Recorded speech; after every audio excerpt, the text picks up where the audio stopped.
So it's the simple 1-1. So that's not Head pressing someone mid-head pressing everyone. Let's go on. yeah. So if I could borrow your Pierce, Barney, if I could borrow yours, I think.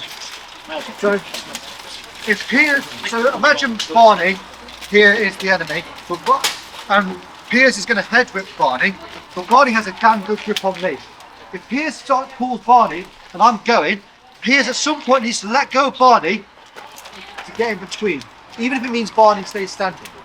It's better off for both of us to stay standing than for both of us to fall, because then we can 2-on-1 Barney and take it down.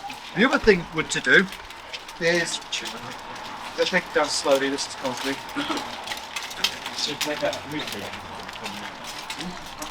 No, you with weight, you'll have less control than the other down.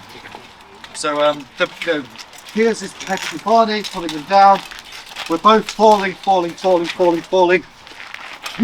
can at some point get in between us and hold my head up. You do that.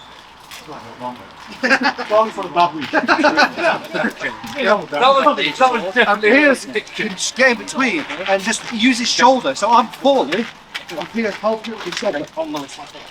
That happens all the time. If you go back and watch a lot of videos of white company fighting, you'll see us do that all the time. We'll take someone out and we'll literally stand in to save our teammate. Practice it. And you don't need to be nice about it. No, in armour, you're fucking. You keep someone founded by kneeing him in the face. Like, I'd rather get kneed in the face than there, you know? Fucking ram it and hit them to the left. I'm getting get under that. So something people don't practice a lot is literally, the drill is actually really simple. Barney would hold me in a bad place. Your teammate's going to come and take the guy down and keep me standing at the same time. And there's multiple ways you can do it. Usually it's the head whip that causes it, but it's a very simple drill that you can do in your team. And at your trainings, that makes a difference. It's getting that reflex that you get the takedown and you'll immediately go into a save. Because in there, the tide turned multiple times backwards and forwards because of people taking their own team down. So sometimes, like, beautiful 2-on-1, absolutely, it's going really well. Oh, they're both down. And all the guy had to do was just shoot in for a desperate save, and then it would have been over. Because, Brad, you've got to think about it like this. You've got 12 people. If you take one of the enemy down, but you stay standing, gradually it rolls in your favour. Because then you two go off and create another 2-on-1. Then 2 more people go down. And then those go off, and then literally, then everyone's down.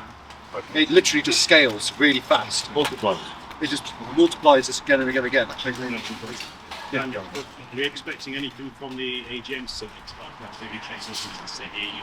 No, so authenticity has become a bit simpler. Woo!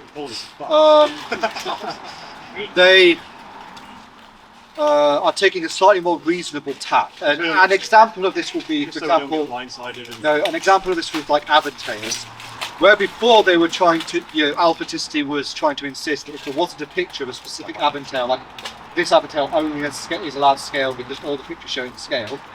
They're now taking a more reasonable tact of, well, within that same picture, there's cloth, Aventails, chain, and scale. So most helmets have cloth, scale, and chain.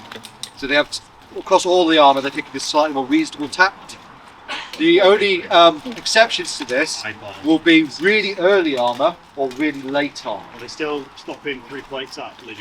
No, it still needs to be 5+ plates on the SAVs. So, Last one, they're changing it finish a trial.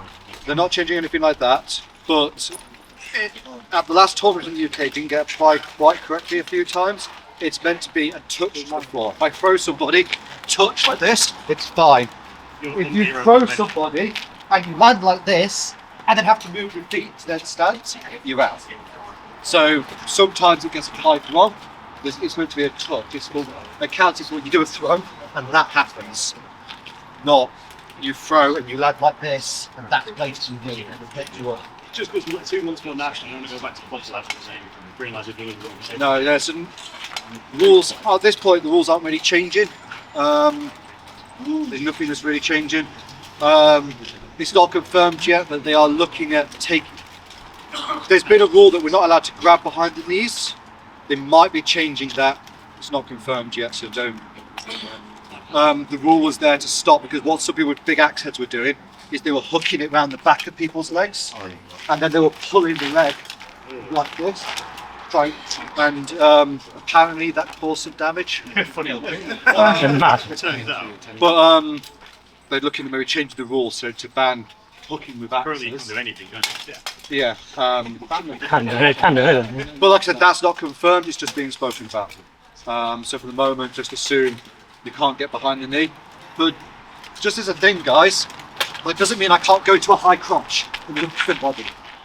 But I noticed that some people are a bit scared of putting the weapon behind the leg like an actual pole arm in case it goes to the knee. But just go high crotch. It doesn't matter if I crush his balls. It's not on my team. You know.